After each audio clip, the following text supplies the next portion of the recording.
Bienvenue à la grande édition de la télévision rwandaise, dont voici le sommaire.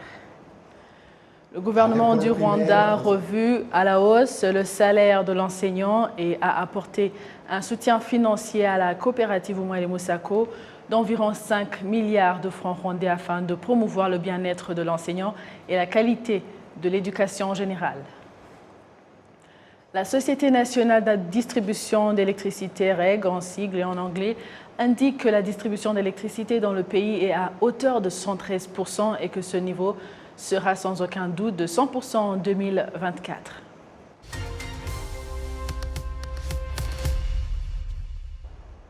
Bonjour et bienvenue à la grande édition de la télévision rwandaise. Le chef de l'État rwandais, son Excellence Paul Kagame, a présidé ce mardi au Palais du Parlement la cérémonie de prestation de serment de nouveaux membres de l'exécutif, à savoir le ministre en charge de l'investissement public, Eric Rugigamba, et le Dr Ildefonse Moussafili, secrétaire d'État au ministère de l'Agriculture et des Ressources animales. Le président de la République, Paul Kagame, a félicité les nouveaux dirigeants et leur a souhaité un bon accomplissement de leurs tâches et s'appuyer sur l'expérience tirée de leurs fonctions antérieures. Le gouvernement du Rwanda a revu à la hausse le salaire de l'enseignant et a apporté un soutien financier à la coopérative Umwalimu Sacco d'environ 5 milliards de francs rwandais afin de promouvoir le bien-être de l'enseignant et la qualité de l'éducation en général. Le point avec Hassim Youssouf. À l'école primaire, le salaire de l'enseignant est majoré de 88% et de 40% au secondaire.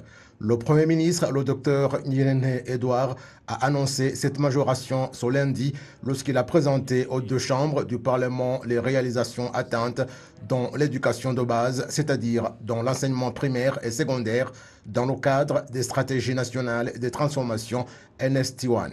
Le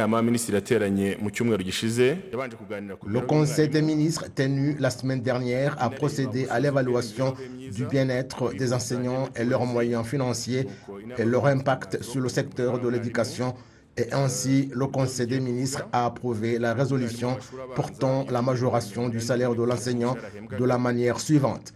Les enseignants du primaire doivent obtenir une augmentation de salaire de 88% à compter de ce mois d'août. Les enseignants du secondaire titulaires d'un diplôme universitaire A1 et A0 recevront une augmentation de 40% du salaire de l'enseignant débutant. Cela s'est fait concomitamment avec l'augmentation de la capacité de la coopérative d'épargne et de crédit des enseignants Umwalimu Sacco à fournir des prêts aux enseignants maintenant qu'ils recevront des salaires plus élevés.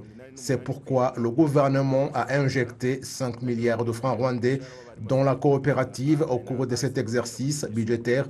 C'est donc une approche à deux volets sur la question donnant accès à plus de fonds.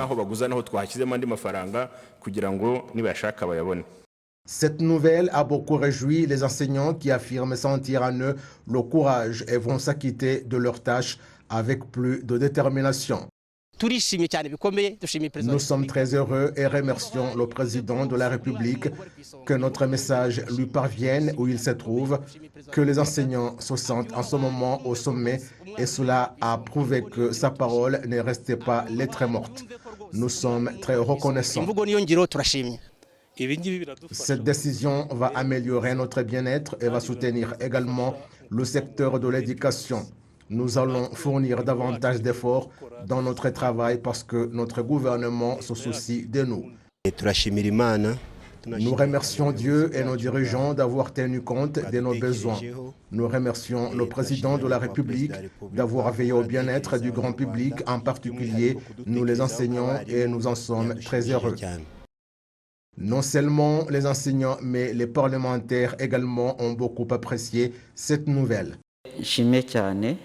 Cela rassure que les enseignants cesseront de quitter le secteur de l'éducation pour d'autres carrières et que la situation va se renverser, ce qui va contribuer à l'amélioration de l'éducation dispensée au Rwanda. Le Premier ministre indique que la majoration du salaire de l'enseignant va non seulement promouvoir le bien-être et la qualité de l'éducation, mais aussi va réduire le nombre des enseignants qui quittent sans autorisation leur travail, situation qui entraînait des pertes afin de trouver d'autres.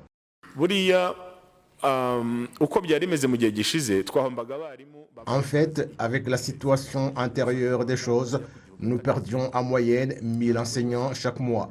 Imaginez un secteur qui perd 12 000 employés chaque année. Pour aggraver les choses, nous dépensions au moins 300 millions de francs rwandais chaque trimestre pour recruter de nouveaux enseignants pour remplacer ceux qui partaient, soit 1,2 milliard pour chaque année scolaire. Notre évaluation a révélé que parmi les raisons de leur départ figurait le salaire que nous avons maintenant augmenté.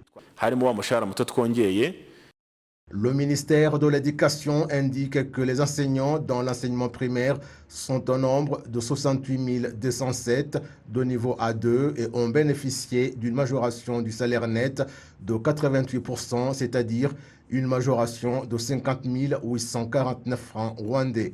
Les enseignants du secondaire de niveau A1 sont au nombre de 12 214 et ont bénéficié d'une majoration de 40%, c'est-à-dire une augmentation de 54 916 francs rwandais, et les enseignants de niveau A0 sont au nombre d'environ 17 547, dont la majoration du salaire net est de 40%, soit 70 195 francs pour le débutant dans l'enseignement.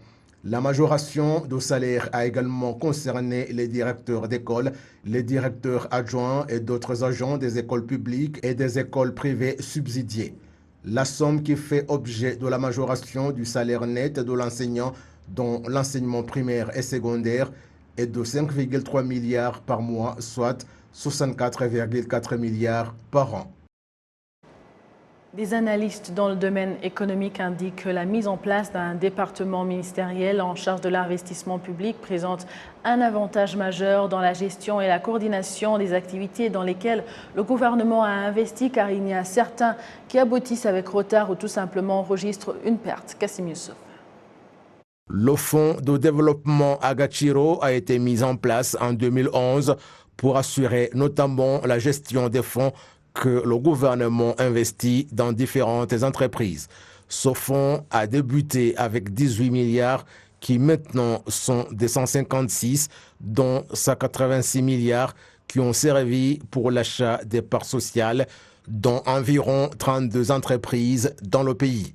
Le directeur du département des opérations au fonds de développement Agachiro indique que plus le gouvernement investit dans différentes activités, cela contribue au développement de l'économie en général, mais que cela exige qu'il y ait une coordination des activités pour améliorer la collaboration entre les organes chargés du suivi.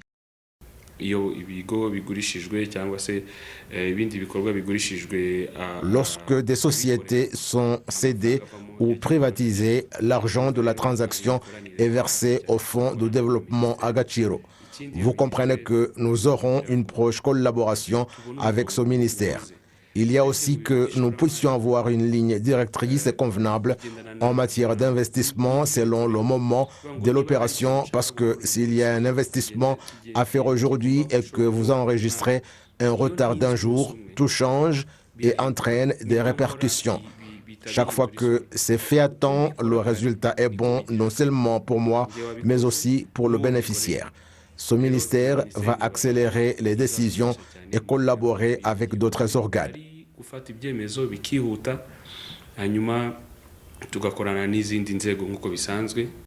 Le 30 juillet, le nouveau ministère en charge de l'investissement public a été mis en place. Les attentes placées dans ce nouveau département ministériel, c'est notamment montrer où le gouvernement peut investir et réaliser des profits, faire le suivi des parts sociales que le gouvernement détienne dans des sociétés commerciales et montrer les investissements à privatiser. Des analystes dans le domaine économique soulignent que la mise en place de ce ministère va accélérer l'investissement public et réduire les pertes que le gouvernement pourrait subir.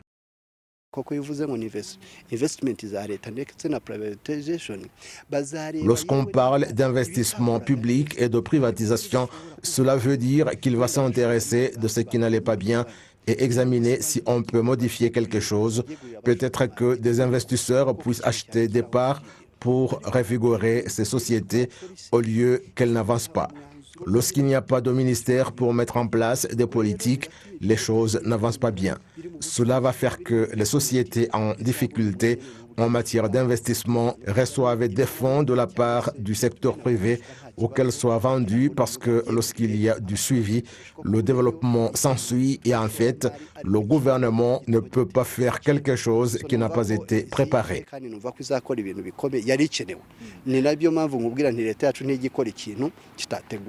Au Rwanda, l'année dernière, l'investissement enregistré était de l'ordre de 3,7 milliards de dollars, alors qu'en 2020, l'investissement enregistré était de 1,3 milliard de dollars. Les citoyens qui n'ont pas encore accès à l'électricité souhaitent que le programme de distribution d'électricité dans le pays soit accéléré pour qu'il puisse se développer. La Société nationale de distribution d'électricité, REG, a indiqué que la distribution d'électricité dans le pays est à hauteur de 113%, comme vous venez de le voir. Place maintenant à l'actualité internationale. Les habitants du quartier de Kinyana à Gahanga, en district de Kicukiro, indiquent que leur développement a été possible parce qu'avant même qu'ils s'installent dans ce quartier, l'électricité était déjà là. Primo, là où règne la lumière, l'obscurité disparaît, ce qui veut dire que ici, dans notre quartier de Nunga, il n'y a plus d'obscurité, ce qui nous rend facile le service de sécurité. Les maisons sont éclairées, on n'a pas de problème pour charger les téléphones, regarder la télévision, pour repasser les habits et pour faire la cuisson. Les enfants révisent bien leurs cours parce qu'il n'y a pas de coupure d'électricité. Malgré cela, il y a encore des citoyens qui n'ont pas encore accès à l'électricité dans certains quartiers à travers le pays. Un district de Gasabo, dans le secteur de Jabana, cellule de Kidasha, beaucoup d'habitants n'ont pas accès à l'électricité. On vient ici chaque jour pour faire le compte des habitants afin d'avoir l'électricité. Quelqu'un peut passer par ici et demander de l'eau fraîche et ne rien trouver parce qu'on n'a pas de frigo. On ne peut même pas trouver du primus frais. Nous n'avons pas d'électricité. Il y a des habitants qui ont difficilement eu accès à l'électricité parce qu'il leur a fallu remuer ciel et terre pour trouver des poteaux et des fils pour pouvoir être connectés aux poteaux de REG. D'autres se sont mis ensemble pour trouver l'argent nécessaire pour avoir accès à l'électricité, mais sans succès. La Société rwandaise de distribution de l'électricité REG indique qu'elle est confrontée à divers défis en ce qui concerne la distribution de l'électricité, notamment le relief accentué, l'habitat et les effets de la pandémie de Covid-19, mais rassure que l'objectif que le pays s'est fixé sera atteint.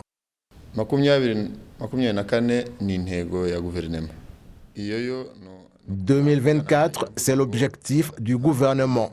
Je dirais que nous ne pouvons pas le rater. Notre préoccupation aujourd'hui est de savoir combien de ménages n'ont pas encore accès à l'électricité. Les études sont déjà faites et les moyens ont été trouvés. Le gouvernement a déployé des efforts jusqu'à ce que nous ayons trouvé différents partenaires et que si vous allez aujourd'hui dans chaque quartier, nous savons à quelle date il aura accès à l'électricité. À l'heure où je vous parle, il reste moins de 2 ans. Vous comprenez qu'il faut beaucoup de moyens, c'est-à-dire de l'argent et la coordination des activités pour atteindre l'objectif. Les districts de Kicukiro et Nyaruguru ont le taux le plus élevé en matière de distribution de l'électricité, soit 99%, alors que les districts de Gakenke, Ngororero et Kamonyi ont un taux inférieur à 60%, c'est-à-dire Gakenke 54%, Ngororero 55% et Kamonyi 56%. Avant 1994, le taux d'accès des ménages à l'électricité était de 1% seulement et 3% juste après 1994. En 2010, ce taux était de 10%, de 34,5% en 2017 et aujourd'hui, il est de 73%.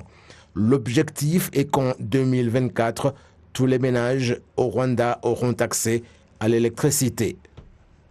Merci à vous tous qui étiez avec nous, avec toute l'équipe qui a réalisé cette grande édition. Je vous souhaite de passer une bonne suite du programme de la télévision rwandaise.